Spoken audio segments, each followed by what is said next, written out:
Jejak air mata di Karbala. Kisah pengorbanan Imam Husain. Assalamualaikum warahmatullahi wabarakatuh.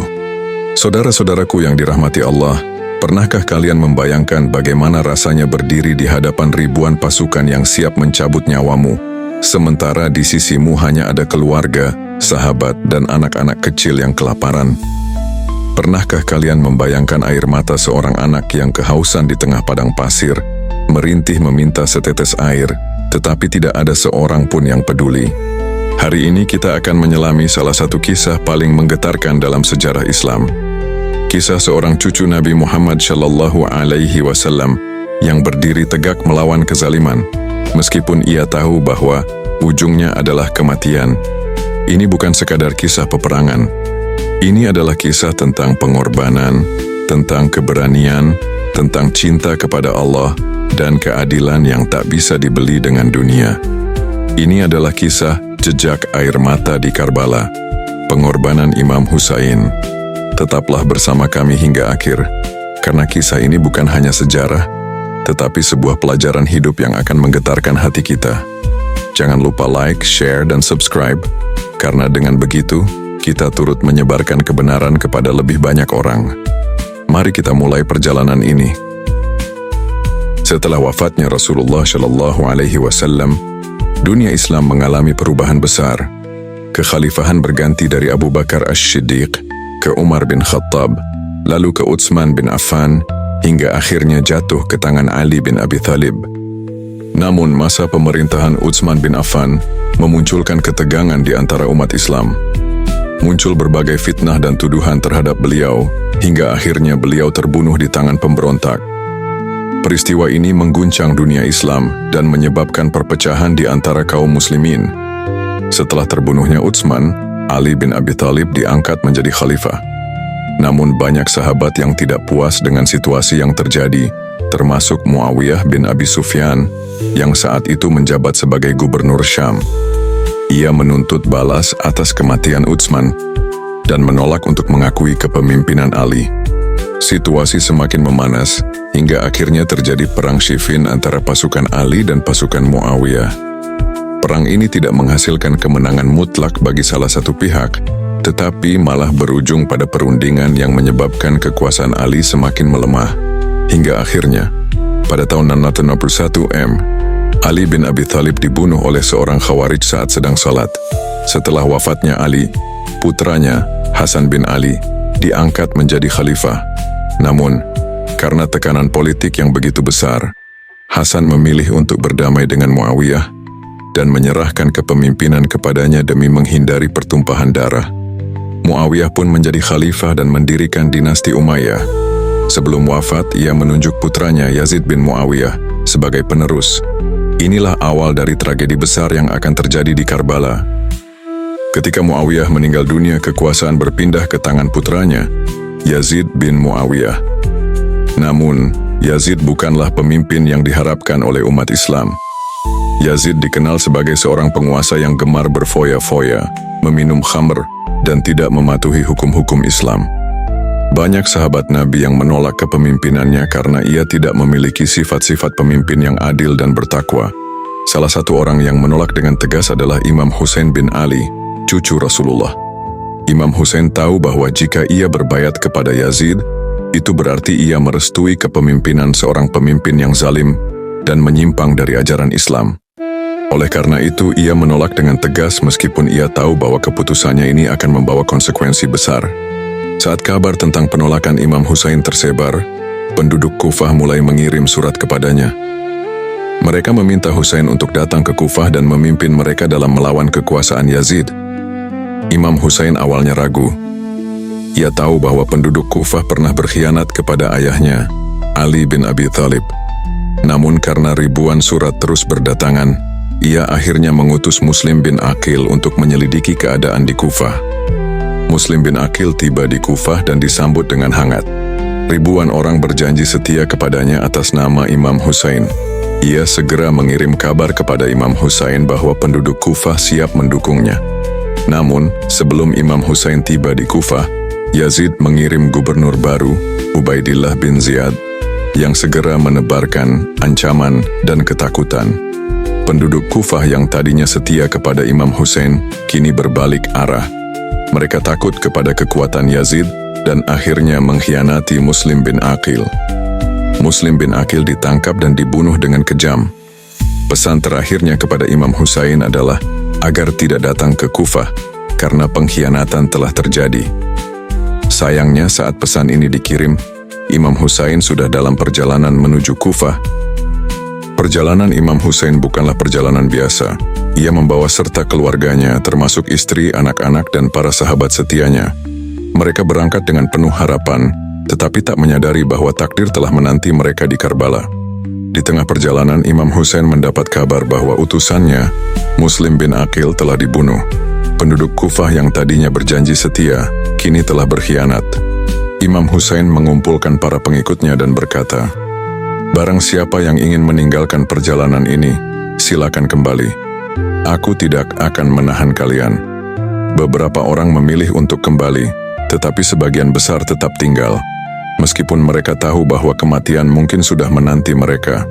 Ketika mereka tiba di Karbala, pasukan Yazid yang dipimpin oleh Umar bin Sa'ad sudah menunggu mereka. Imam Hussein dan rombongannya dikepung di tengah padang pasir yang tandus.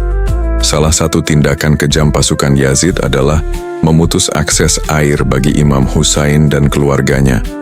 Hari demi hari berlalu, dan anak-anak kecil mulai menangis kehausan. Bayi-bayi menggeliat lemah dalam pelukan ibu mereka. Namun Imam Hussein tetap teguh karena ia tahu bahwa perjuangan ini bukan untuk dirinya sendiri, tetapi untuk menegakkan keadilan. Malam itu Karbala menjadi saksi bisu atas ujian besar yang dihadapi Imam Hussein dan para pengikutnya. Setelah berhari-hari dikepung dan dibiarkan tanpa air, mereka kini hanya tinggal menunggu fajar, yang akan menjadi awal dari pertumpahan darah terbesar dalam sejarah Islam. Di dalam tenda-tenda kecil yang berdiri di tengah padang pasir yang tandus, suara isak tangis terdengar lirih. Para ibu memeluk anak-anak mereka dengan erat, berusaha menenangkan mereka yang kehausan. Sementara itu, para sahabat Imam Hussein duduk dengan wajah penuh keteguhan. Meski mereka tahu bahwa esok hari mereka mungkin tidak akan melihat matahari lagi. Melihat keadaan yang begitu mencekam, Imam Hussein mengumpulkan semua pengikutnya dan berkata dengan suara lembut, tetapi penuh keteguhan, "Wahai sahabat-sahabatku yang setia, sesungguhnya kalian semua adalah manusia-manusia pilihan. Aku tidak pernah melihat sahabat yang lebih setia daripada kalian. Tidak ada keluarga yang lebih baik daripada keluargaku. Besok, aku akan bertarung di medan pertempuran, dan aku tidak ingin kalian ikut terseret dalam nasibku. Aku telah mengampuni kalian, dan aku membebaskan kalian untuk pergi meninggalkanku di malam ini. Ambillah kuda kalian dan pergilah meninggalkan tempat ini sebelum matahari terbit. Aku tidak akan marah, karena aku tahu bahwa setiap orang punya hak untuk hidup." Keheningan menyelimuti malam itu. Imam Hussein menatap satu persatu wajah sahabatnya, berharap ada yang memutuskan untuk menyelamatkan diri. Namun, yang terjadi justru di luar dugaan. Mereka yang ada di hadapan Imam Hussein justru menundukkan kepala, bukan karena ragu tetapi karena haru. Lalu seorang demi seorang berdiri dan menyatakan kesetiaan mereka. Sa'id bin Abdullah, salah satu sahabat setia, berkata dengan suara penuh keteguhan, "Demi Allah, wahai Hussein, tidak mungkin aku meninggalkanmu sendirian. Apa kata orang jika aku berlari menyelamatkan diri sementara cucu Rasulullah terbunuh? Demi Allah, aku lebih rela mati dan tubuhku dicabik-cabik daripada harus hidup setelah kehilanganmu." Muslim bin Ausajah juga berkata, "Wahai imamku, jika aku terbunuh, lalu aku dihidupkan kembali, lalu aku terbunuh lagi, dan aku dihidupkan kembali sampai 1000 kali, aku tetap tidak akan meninggalkanmu." Zuhair bin Qain pun maju dan berseru, "Demi Allah, aku lebih memilih mati bersamamu daripada hidup dalam kezaliman. Kami akan bersamamu hingga akhir." Mata Imam Hussein berkaca-kaca. Ia tersenyum dalam keharuan. Malam itu, kesetiaan mereka terpatri dalam sejarah. Di luar tenda, pasukan Yazid mulai bersiap untuk menyerang. Mereka menanti fajar untuk menumpahkan darah. Sementara itu Imam Hussein dan sahabat-sahabatnya menghabiskan malam terakhir mereka dengan salat, doa dan istighfar. Mereka tahu bahwa esok adalah hari pengorbanan. Pagi itu, matahari Karbala terbit dengan merah menyala, seakan menangisi apa yang akan terjadi. Imam Husain dan para sahabatnya bersiap menghadapi pasukan Yazid yang jumlahnya ribuan kali lipat lebih banyak dari mereka. Di hadapan Imam Husain berdiri pasukan Umar bin Sa'ad yang berjumlah lebih dari 30.000 orang. Sementara itu Imam Husain hanya memiliki sekitar 72 orang yang siap bertempur, termasuk keluarga, anak-anak dan sahabat-sahabat setianya. Seorang panglima pasukan Yazid melangkah maju dan berteriak, "Wahai Husain, demi Allah, jika engkau berbayat kepada Yazid, kami akan membiarkanmu hidup." Namun Imam Husain berdiri tegak dan menjawab dengan lantang, "Demi Allah, aku tidak akan menyerah kepada seorang pemimpin zalim. Aku lebih memilih mati dengan kehormatan daripada hidup dalam kehinaan." Maka perang pun dimulai. Pertempuran berlangsung dengan sangat tidak seimbang. Meskipun jumlah mereka sedikit, para sahabat Imam Husain bertarung dengan gagah berani. Satu persatu mereka maju ke medan perang dan gugur sebagai syuhada. Abdullah bin Muslim, seorang pemuda yang masih belia, bertarung dengan penuh semangat, tetapi akhirnya gugur setelah dikepung oleh musuh. Qasim bin Hasan, keponakan Imam Husain yang baru berusia 13 tahun, melawan dengan gagah berani. Sebelum berangkat, ia meminta izin kepada Imam Husain, tetapi sang paman menangis karena tidak tega melihatnya bertarung. Qasim akhirnya bertarung dan gugur dengan tubuh penuh luka. Ali Akbar bin Husain, putra tertua Imam Husain, maju ke medan perang dengan wajah yang mirip dengan kakeknya, Rasulullah Shallallahu Alaihi Wasallam. Ia bertempur dengan gagah berani sebelum akhirnya syahid setelah tubuhnya dihujani panah dan pedang. Kini, hanya tersisa Imam Husain dan beberapa anggota keluarga yang masih bertahan. Imam Husain berdiri di tengah medan perang, tubuhnya sudah penuh dengan luka. Ia menatap pasukan musuh yang mengelilinginya. Di pelukannya, seorang bayi kecil, Ali Asgar, anaknya yang masih berumur 6 bulan. Imam Husain mengangkat bayi itu ke langit dan berkata, "Wahai pasukan Yazid, jika kalian tidak mengasihani aku, maka setidaknya berikan setetes air untuk bayi ini." Namun pasukan Yazid tidak memiliki belas kasihan. Seorang prajurit bernama Harmalah menarik busur panahnya, lalu melepaskan panah ke arah bayi kecil itu.